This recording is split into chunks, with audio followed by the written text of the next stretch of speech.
नमस्कार मंडळी. आजच्या कथेचं नाव आहे ओला स्पर्श. घराच्या उंबऱ्यातच अडकून बसलेली माधवी दिवसभर कुटुंबासाठी खपायची. वर्ण गोरा गोमटा, कुरळे केस, सुडौल बांधा, बोलके डोळे, उंची पुरी अशी ती. तिचं सौंदर्य अगदी साध्या साडीतही खुलून दिसायचं. मनात असतानाही साजशृंगार करायला, स्वतःकडे लक्ष द्यायला तिला वेळच मिळायचा नाही. कितीतरी आवडीच्या गोष्टींना नाईलाजाने ती मुरड घालायची. तिची दिवसाची सुरुवात सूर्य उगवण्याआधीच व्हायची. अंगण झाडता झाडता झाडीतून तिला भास्कर खुणावत असल्याचा भास व्हायचा. तिलाही त्याचं सोनेरी रूप आवडायचं आणि ती त्याच्यावर फिदा व्हायची. थोडं तरी त्याला आपल्या नजरेत भरावं यासाठी तिची धडपड चाललेली असायची. तोवरच आतून सासऱ्यांचा आवाज यायचा. सुनबाई, आंघोळीला पाणी काढले की नाही अजून? कुठे झाडीत डोळे लावून बसला आहेसा? त्या आवाजाने माधवी भानावर यायची.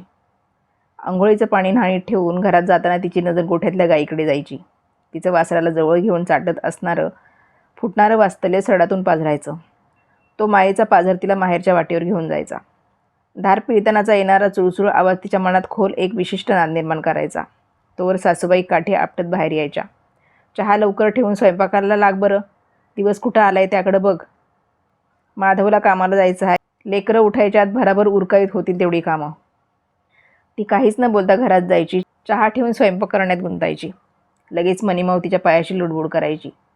तिची मुखी भाषा तिला जणून कळत होती. तसं तर त्या दोघींची छान गट्टी जमली होती.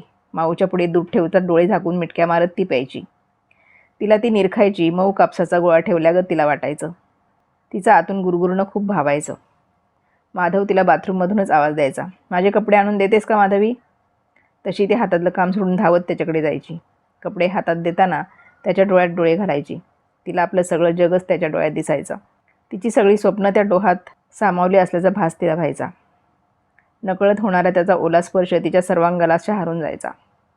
कुठेतरी दूर निसर्गाच्या कुशीत त्याच्यासोबत एकांतात हरवून जावं. पावसाच्या सरीत दोघांनी ओलचिंब व्हावं. सहचारिणी तर कधी मैत्रीण होऊन अल्लड चाळे करावेत. मनसोक्त हसावं तर कधी आत दाबलेल्या हुंक्याला मोकळी वाट करून द्यावी. तो हात काही क्षण तरी माझ्या हातात असावा असं तिला कितीतरी वेळा वाटायचं. एक दिवस तरी वर्षातला माझ्या मनासारखा असावा असं ती माधवला बोलून जायची. खूप कामं असतात गं ऑफिसमध्ये, जाऊ कधीतरी असं म्हणत तो विषय बदलायचा. पुढे हळूहळू मुलं मोठी होत गेली. त्यांनी चांगलं घडावं त्यासाठी ती आपल्या जीवाचं रान करत होती. त्यांचं शिक्षण, खाणंपिणं, हट्ट, लाड तीच पुरवत होती. सुट्टीच्या दिवशी थोडा बहुत वडिलांचा सहवास मुलांना लावायचा. शेतीतले कामाचे नियोजनही आई वडील थकल्याने त्यालाच पाहावं लागत होतं. मुले मोठी होताच शिक्षणासाठी बाहेर पडली. आईच्या भोवती गलका करणारी ती आता स्वतःच्या विश्वात गुंग झाली होती. तिला मात्र जवळचं काहीतरी हरवलंय असं वाटू लागलं. सासरे सासूबाईंची सेवा व घरकाम करत ती दिवस ढकलत होती.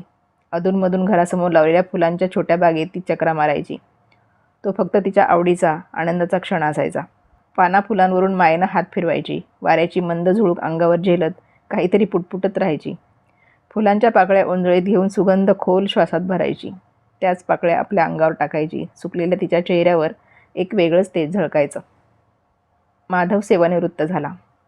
मुले आता नोकरीला लागली. माधवची जबाबदारी कमी झाली. मुलांबरोबर माधवीचे स्वप्नही पूर्ण झाले. आता तरी माधव माझ्यासाठी वेळ देईल. तारुण्याच्या वेलीवर पाहिलं स्वप्न आयुष्याच्या या वळणावर तर साकार होईल असं तिला सारखं वाटत होतं. माधवकडे तिला सांगायला तसं कारणही उरलं नव्हतं. नक्की जाऊ असा माधवने तिला शब्द दिला होता. सगळे कसे छान चालले होते. पुढे वृद्धापकाळाने सासू सासरे देवाघरी गेले. मुलांची लग्ने थाटामाटात झाली. मुले सुना नोकरीच्या गावी राहू लागले. माधवी आणि माधव अधूनमधून त्याच्याकडे जात असत, पण लगेच परत येत. कारण गावाकडची माणसं आणि मातीवर त्यांचं मनापासून प्रेम होतं. सिमेंटच्या भिंतीत त्यांचं मन कधी रमत नव्हतं. एक दिवस माधवी लवकर उठली. आज तिचा तो स्वप्नातला दिवस प्रत्यक्षात साकार होणार होता. काळे पांढरे झालेले केस तिने धुवून मोकळे सोडले होते. तिला आवडणारी निळ्या रंगाची साडी घातली होती. माधवला हाक मारली आणि ती अंगणात गेली. मोगऱ्याच्या फुलांचा सुवास श्वासात भरला.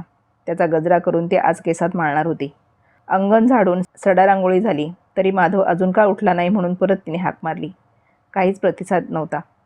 तशी ती थोडी घाबरली. जवळ जाऊन तिने त्याला जोरात हलवलं तरी त्याची काही हालचाल दिसली नाही. तशी ती जोरात किंचाळली. आजूबाजूची शेजारी पळत त्यांच्याजवळ आले. डॉक्टरांना बोलवण्यात आलं. डॉक्टरांनी तपासणी करताच माधवला झोपेत मृत झाल्याचं घोषित केलं. मृत्यूचं कारण बहुतेक हृदयविकार असावा असं बोलून ते निघून गेले. तसं तिथे उभा असलेली माधवी एकदम कोसळली. तिला आता अवतीभोवती सगळा अंधार दिसू लागला. ती रडत होती, ओरडत होती, माधवला जोराजोरात हलवत होती. असं कसं झालं? सगळंच कसं संपलं? आता मी कोणासाठी जगावं? असं म्हणत ती आक्रोश करू लागली. मोगऱ्याची फुले हातातलं ताट निसटून तिथे विखुरली होती, जसं तिचं स्वप्न तुटावं. ती बिनमुख झाली, पण काहीच उपयोग नव्हता.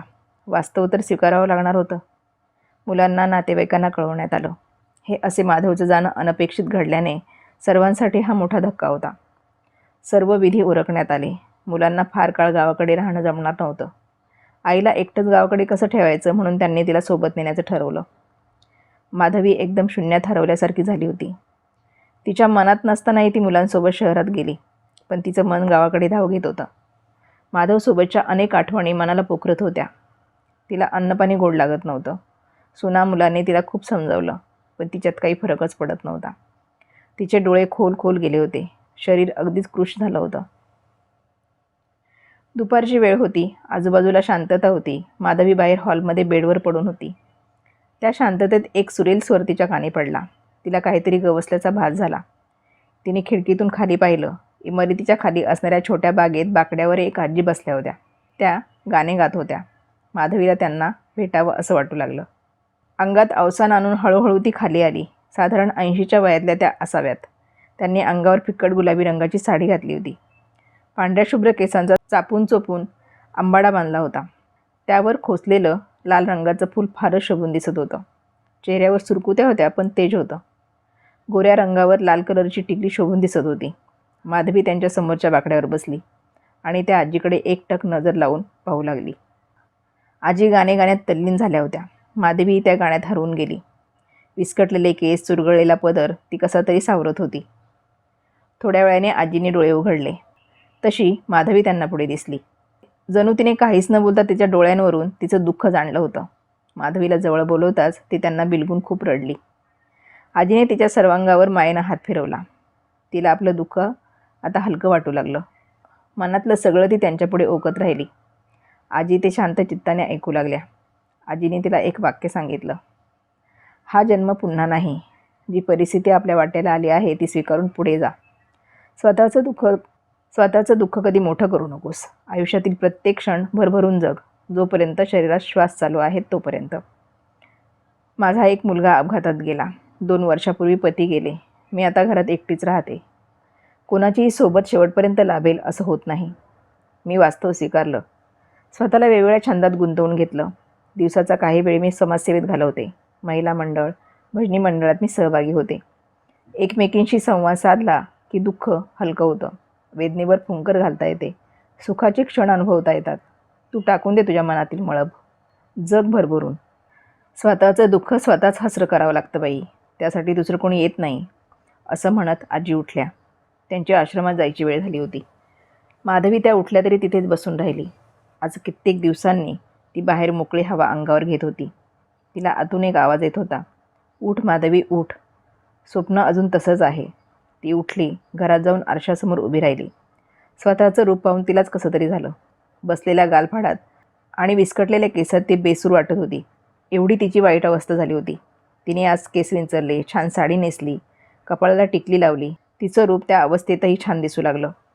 संध्याकाळी मुले, सुना, आईत झालेला बदल पाहून अवाक झाली, पण मनातून सगळ्यांना आनंद झाला होता. आईने आज सगळ्यांसाठी छान स्वयंपाक बनवला. जेवण झाल्यावर तिने आपल्या मनातला विचार मुलांना बोलून दाखवला. इथे शहरात राहण्यापेक्षा मी गावाकडे एकटी राहीन. तिथेच माझं मन रमतं. अधूनमधून तुम्ही मला भेटायला येत चला, कारण माझं उर्वरित आयुष्य मला माझ्या मनासारखं जगायचं आहे.